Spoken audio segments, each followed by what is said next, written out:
大家天天刷电影解说，难道就没发现一个问题吗？就悬疑片这块，西班牙好像也甩了某些国家好几条街了。看不见的客人多神就不说了，最近我又发现了一部嘎嘎好看的冷门小众好片，怎么形容呢？恐怖游轮都看过吧，就是模仿的这部电影。所以你们懂的，小本本准备好，我又要开始烧脑啦。电影是每秒24次的欺骗，好电影值得我为你深度解读。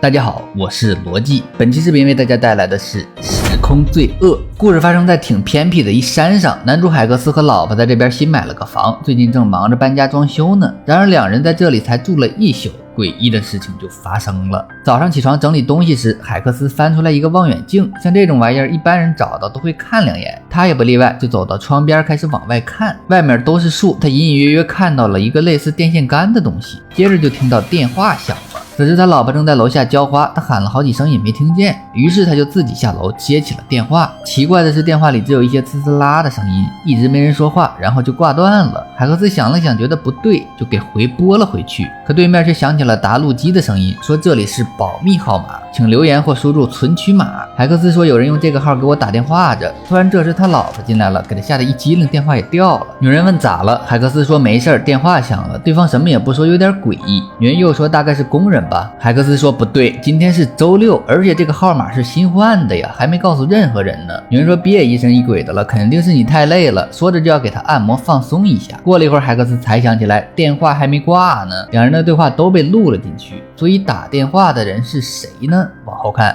又过了一会儿，海克斯来到院子里，又拿出望远镜看了起来。这对面都是树，有啥好看的呢？还真有。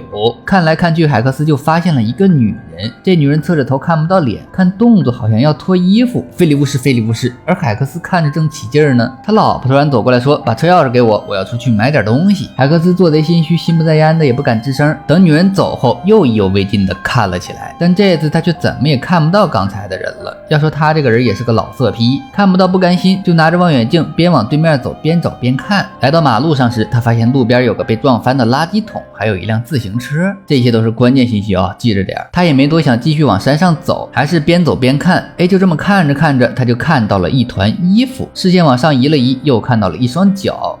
找到了。他换了个地方又看了看，是个女人，但好像晕过去了。这荒郊野岭的怎么会有个女人呢？海克斯有点纳闷，但双腿却不受控制的走了过去。这女人好像没穿衣服，非礼勿视，非礼勿视。他也不知道咋回事呀，也不敢过去，就捡了个树枝扔了过去，没反应，又扔了一个，还是没反应。海克斯心里想着非礼勿视，壮着胆子走了过去。女人挺年轻，是个美女，能看出来还喘气儿呢。而就在这时，突然有人扎了他胳膊一下，海克斯惨叫一声，拔腿就跑，也没看到扎他的人长啥样，一口气跑到一棵大树后面躲了一会儿后，他又拿出望远镜开始看，那人好像在找他呢，手里还拿着一把剪子。视线缓缓上移，下一秒那男人却突然回头看了他一眼，这给海克斯吓得又是拔腿就跑，一直跑到一大片围栏前面，没路了，这咋整？没办法，海克斯就想爬过去，结果他太小看自己的体重了，刚爬到上面就把围栏压倒了。虽然摔得挺疼，但好赖是过来了。这地方似乎是一个私人庄园，不远处能看到有房子，于是海克斯就想过去求救，可绕着房子找了一圈，一个人没有，所有门窗也都被锁住了。想想追杀他的人马上就要来了，海克斯开始害怕了。此时的他要是有辆车就好了，这样他就能开着车跑路。说到车，为了出去玩能方便一点，我就在瓜子二手车上买了台21款的特斯拉 Model 3，没想到只花了9万9，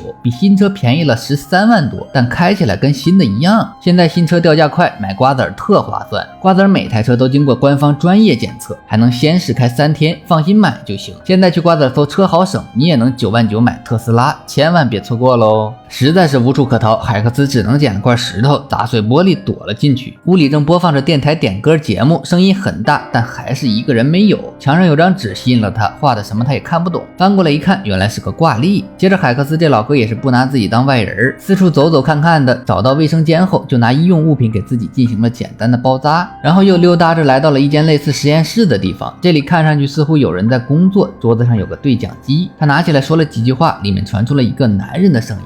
说这里是私人领地，你是谁？海克斯说有个人在追杀我，我就躲了进来。这时他突然听到对面好像有雷声，然后就是一阵滋滋啦啦的声音。过了一会儿，男人问海克斯，追杀你的人是不是头上绑着绷带？我好像在监控里看到他了。一听这话，海克斯吓坏了。男人说别担心，他离这里很远，我就在山顶的房子里，你快上来找我，外面有一条路能通上来，我给你开灯。此时外面天已经很黑了，海克斯出来后就看到了一条小路，他顺着小路一路小跑，跑到山顶后还真看到了一座房子。这时有个男人打开门让他快进来，海克斯想都没想就跑了进来。这地方好像也是一间实验室，各种仪器看上去挺先进。海克斯说你锁门了吗？他能进来吗？男人说没有，这里很安全，你可以躲在这里面。海克斯问这是什么东西？男人说别问了，快进去，那人已经开车上来了，我得在这边按按钮，等门快关上的时候我也会进去。海克斯看到那人确实来了，这地方也没别的地方能藏，于是就躲进了这个跟大锅似的仪器里。但是门眼看就要关死了，男人却一点要进来的意思都没有，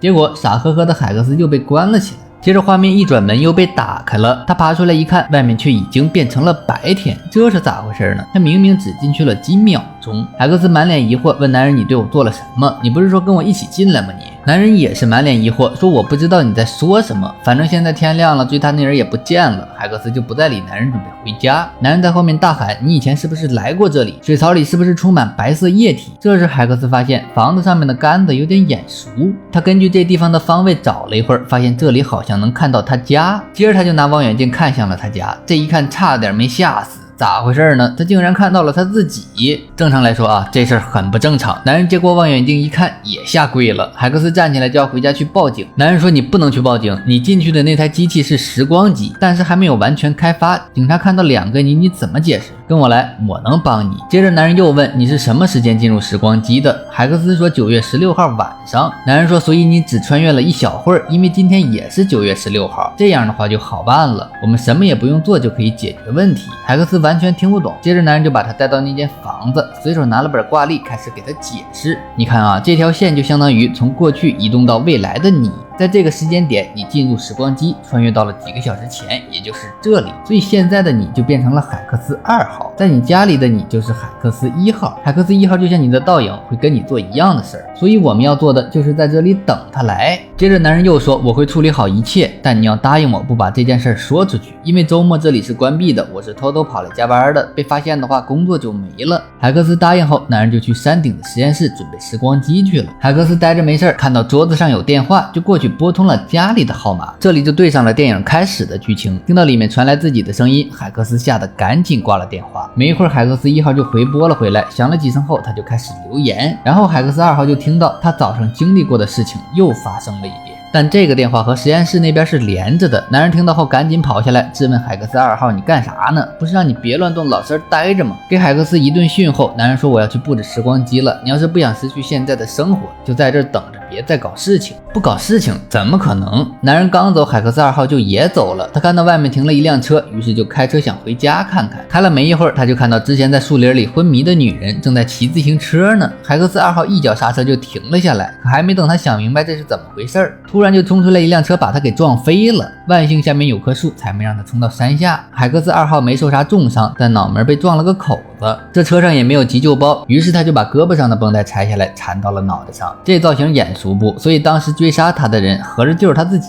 这边出车祸后，骑自行车的女人就跑过来要帮他。海克斯2号说我没什么大碍，但女人却坚持要打电话叫救护车，这不添乱的吗？海克斯2号赶紧追了过去，他假装头晕把女人骗了过来。看到绷带松了，女人就说我刚才帮邻居剪头着，正好有剪刀，说着就帮他把绷带剪断绑了起来。看到剪刀，海克斯2号突然想到了什么，于是就偷偷拿了剪刀威胁女人跟他上山。而女人的自行车也正好放到了垃圾桶边上，垃圾桶是那辆红车撞飞的，一切就都对上了。接着海克斯2号把女人带到合适的位置，威胁她脱衣服，这就对上了电影开始海克斯2号用望远镜偷看女人的剧情。女人当然也不会任他摆布，就趁他不注意偷袭了他，然后跑了。两人在山上跑了一会儿，海克斯2号一个飞扑就抱着女人滚了下去，女人当时就晕了。然后海克斯2号就把女人放到一块岩石边上，开始脱她的衣服，并把衣服放到了显眼的地方。做完这一切，海克斯2号就躲了起来。没一会儿，海克斯1号就找了过来。接下来还是和刚才发生过的一样，趁海克斯1号靠近女人时，海克斯2号偷偷摸上去扎伤了她的胳膊。眼看着海克斯1号躲到了一棵大树后面，为了把他逼到山上的房子，海克斯2号开始不断做鬼脸，直到海克斯1号看到被吓跑。做完这一切，海克斯2号并没有去追海克斯1号，而是回了自己的家。注意啊，从这里开始就是前面没发生过的剧情了。到家后，他先是扯掉了该死的电话线，他缓缓向楼上走去，又听到有音乐的声音。然而刚走完一层楼梯，突然就飞出来个桌子把他砸了下去。爬起来缓了一会儿后，他又装着胆走了上去。这次没人砸他了，但上面一个人没有，所以他老婆去哪儿了呢？卧室的窗户开着，似乎有人从窗户跳了出去。他跟着出去想找找是谁，这时屋里又传出了叮铃咣啷的声音，于是他又退了回来，跟着声音找过去，门被锁住了。他强行破门冲进去，好像看到有个人从窗户跑了，追着出去来到房顶，那人正在往上爬呢。他想抓这个人，结果没抓住，人一下就掉了下去。海克斯2号往下一看，当时就傻了，竟然是他老婆。他痛苦地瘫坐在了地上，昔日和老婆的朝朝暮暮开始不断浮现在他的脑海。他们两个平时非常恩爱，怎么一天的功夫就成这样了呢？而就在这时，天空惊现一声炸雷，他手里的对讲机突然响了。还记得这声雷声吗？就是之前海克斯1号在那间房子和山顶里的男人对话时听到的。接着海克斯2号就听到了两人的对话，因为他穿越的时候把对讲机揣兜了，所以对讲机也被复制了出来，而且和之前的是互通的。趁两人不说话的时候，海克斯2号对男人说：“我是海克斯2号，绑绷带的那个，编个故事把海克斯引到山顶，我会开车过去。”完事海克斯2号就开着车直奔山顶，在房子外面一直等到海克斯1号进入时光机，男人走出来对他说：“我承认我早该想到的。”那现在事情也解决了，男人就要带着海克斯2号去检查身体，因为他是第一个穿越时光机的脊椎动物。而就在这时，海克斯2号却冲进了实验室。看到这一幕，男人赶紧将手中的电池给扔了。原来海克斯2号看到老婆死了，就想穿越回去救老婆，但是男人却说不行，时光机已经用尽了所有能量，最快也要下个星期才能启动。海克斯2号一点不信，给男人一顿削，因为他看到少了一点电池。他威胁男人去找电池，男人说这样没用的，你回去的话就会出现3个海克斯，到时候更麻烦。听到这儿，海克斯2号突然意识到不对，咋回事呢？因为他刚才还没说他想穿越回去呢，男人却提前扔了电池，这说明什么？说明男人早就知道他想回去。海克斯2号又给男人一顿削，问他到底是怎么回事。接着男人缓缓说出了真相，原来海克斯2号并不是第一个穿越的人，在他之前还有一个海克斯3号，大概比他早来了几十秒。他威胁男人一会儿看到海克斯2号要表现得很惊讶，还要配合他演下去，然后就藏了起来。等海克斯2号走后，他就走了，男人也不知道他想干什么。但还有一件事是，在男人去实验室布置时光机时，对讲机响了，是海克斯3号打来的。他说恐怕所有人都会知道我们的事儿了，并把接下来会发生的事儿都告诉了男人。他让男人要不计一切代价阻止海克斯2号回去，因为如果海克斯2号回去，就会变成海克斯3号，所以这也就是为什么他会知道海克斯2号想回去。听完海克斯2号就说不对，你的意思是我即将进行的第2次时间旅行已经发生了，可我现在明明还在这里呀，所以穿越回去的人是谁呢？男人表示不知道，这个问题解决不了。海克斯2号想到男人说海克斯3号是用对讲机联系男人的，于是就准备毁掉对讲机，这样一来他再回去就没办法联系男人了，也许就会打破循环。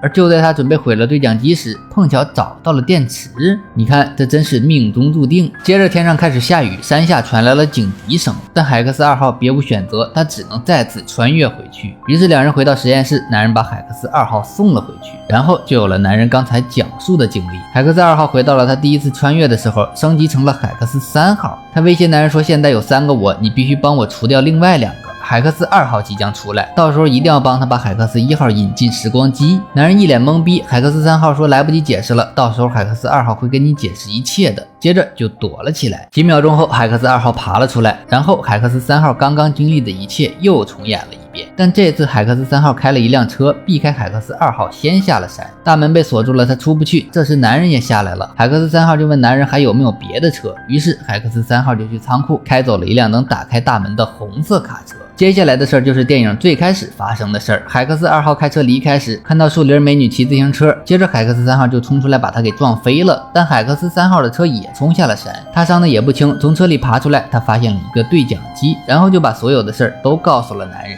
最后男人也说出了他为什么会在这里。原来这个项目还有6个月才会启动，但他其实没有资格参加，所以他就趁着周末偷偷溜进来，想试试这个机器。结果就遇到了这么一档子事儿。海克斯3号让男人一定要阻止海克斯2号第2次穿越，然后就扔了对讲机，去树林里找到了正在被海克斯2号追的女人。他对女人说，是不是有个头上缠绷带的家伙在抓你？放心，他找不到这里，来这儿坐吧。接着海克斯3号就睡了过去。等他再醒来时，天已经微微黑了。女人说这附近有间房子，我们可以过去求救。没错，他发现的房子正是海克斯的家。然后发生的事儿就是刚才海克斯3号回家看到老婆摔死了的过程。所以也就是说，当时他听到的声音都是海克斯3号鼓捣出来的。回到家后，海克斯3号遇见了自己的老婆，他把老婆带到储物间让她躲起来，然后又去让女人穿上了他老婆的衣服。等海克斯2号回来时，他先是一桌子把他砸倒。等海克斯2号再上来时，他让女人快跑，这就有了海克斯2号把女人拽下去的情节。因为女人穿了海克斯老婆的衣服，海克斯2号就以为是老婆摔死了，于是就悲痛欲绝回到实验室想穿越，然后就有了海克斯2号第二次穿越的事儿。那海克斯3号干啥去了呢？等海克斯2号走后，他把老婆带出来，女人说他已经报警了。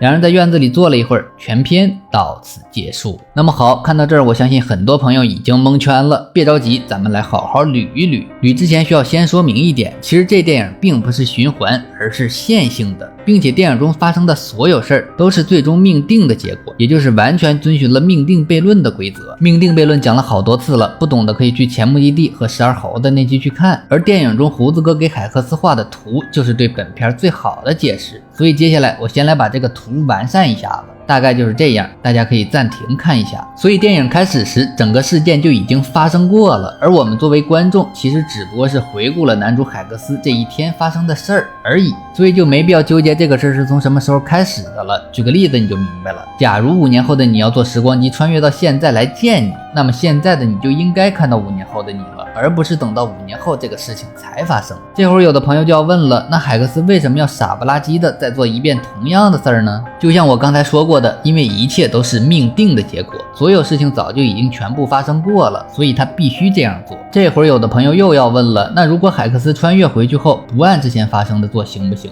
关于这个问题，咱们到这捋一捋就清楚了。假设海克斯2号没有进行第二次穿越，那么就不会有海克斯3号，那么倒霉妹子就不会去他家，那么他就不会看到老婆摔死，那么他就不会考虑要不要第二次穿回去这个问题。所以如果海克斯2号不回去救老婆，那么就不会有海克斯3号撞到海克斯2号，那么就不会有蒙面的海克斯2号，就不会有人追杀海克斯1号，那么海克斯1号就不会穿越，那么就不会有这部电影了。发现了没有？这么一推，我们就会发现其实这电影逻辑很强。所以也就是说，当我们假设任何一件事海克斯不这么做，那么整个故事将不复存在。这也说明了导演安排的每一个事件都意义重大，这也是这部电影厉害的地方。好了，又到了要说再见的时刻。我是罗辑，一个专注于经典好片深度解读的小影迷。最后请允许我用一句英语来结束本期视频，拜拜。